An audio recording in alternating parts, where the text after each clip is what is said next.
மாலை முரசு நேயர்களுக்கு வணக்கம். இன்றைய பங்குச்சந்தை நிலவரம் பார்க்கலாம். நிஃப்டி பொறுத்த மட்டும் தொடர்ந்து 22,500 அந்த ரெசிஸ்டன்ஸ் லெவலில் சஸ்டெயின் ஆகிட்டு இருக்கு. நிச்சயமாக பார்த்தீங்கன்னா மார்க்கெட் பாசிட்டிவான ஒரு மோட்ல போகிறதுக்கான வாய்ப்புகள் அடுத்த ஒரு 3-4 மாதங்களுக்கு இருக்கு. இந்த வருஷம் முழுக்கவே பாசிட்டிவாக இருக்கிறதுக்கான வாய்ப்புகளும் இருக்கு.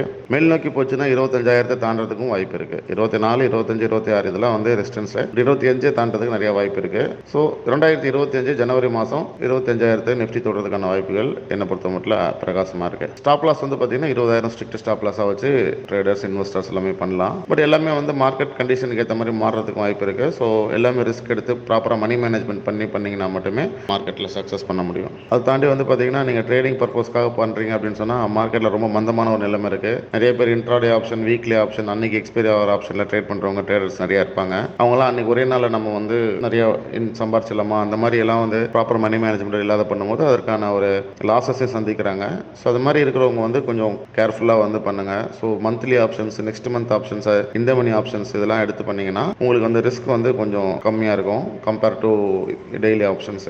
இதெல்லாம் வச்சு பண்ணுங்க. தென் ஆப்ஷன் செல்லிங்லாம் எது பண்ணாலுமே நீங்கள் ஸ்டாப் லாஸ் வச்சு பண்ணோம்னா நிச்சயமாக நல்லா இருக்கும். ஆல்ரெடி நிறைய பேருக்கு நான் நிறைய வாட்டியே சொல்லியிருக்கேன். இந்த மியூச்சுவல் ஃபண்டோட முக்கியத்துவத்தையும் ETF எக்ஸ்சேஞ்ச் ட்ரேடட் ஃபண்டோட முக்கியத்துவத்தையும் சொல்லியிருக்கேன். ஸோ நீங்கள் இன்னைக்கு ஒரு லாங் டைம் இன்வெஸ்ட் பண்ண போறீங்க, சிறுக இன்வெஸ்ட் பண்ணிட்டு வர போறீங்க நீண்ட கால அடிப்படையில் அப்படின்னா அதுக்கு உங்களுக்கு இன்றைக்கி இருக்கிற ஒரே சொல்யூஷன் ஒரு வெல்த் கிரியேட் பண்ணுறதுக்கு ஸ்டாக் மார்க்கெட் தான் உங்களுக்கு ஒரு மாதம் 1,000-2,000 இன்வெஸ்ட் பண்ணிட்டு வர முடியும். Gold, stock market. பட் கோல்டை விட ஸ்டாக் மார்க்கெட்டில் லாங்கர் பீரியடில் பார்த்தீங்கன்னா ஒரு அதிகமான ஒரு ரிட்டர்ன்ஸ் கிடைக்குது. அதே நேரத்தில் பார்த்தீங்கன்னா உங்களுக்கு கோல்டு பார்த்தீங்கன்னா எஃப்டியை விட கொஞ்சம் அதிகமாக கிடைக்கும் ஒரு லாங்கர் பீரியட். இப்போ நல்லா ஏறிட்டு இருக்கு கோல்டு. சடனாக என்ன ஆகும், கொஞ்சம் நாளுக்கு அப்புறம் அது ஸ்டாப் ஆகிடுச்சுன்னா அது அங்கேயே இருக்கும், திரும்ப இறங்கும், திரும்ப ஏறும். ஒரு லாங்கர் பீரியட் ஒரு 8-10% தான் கோல்டோட ரிட்டர்ன்ஸ்.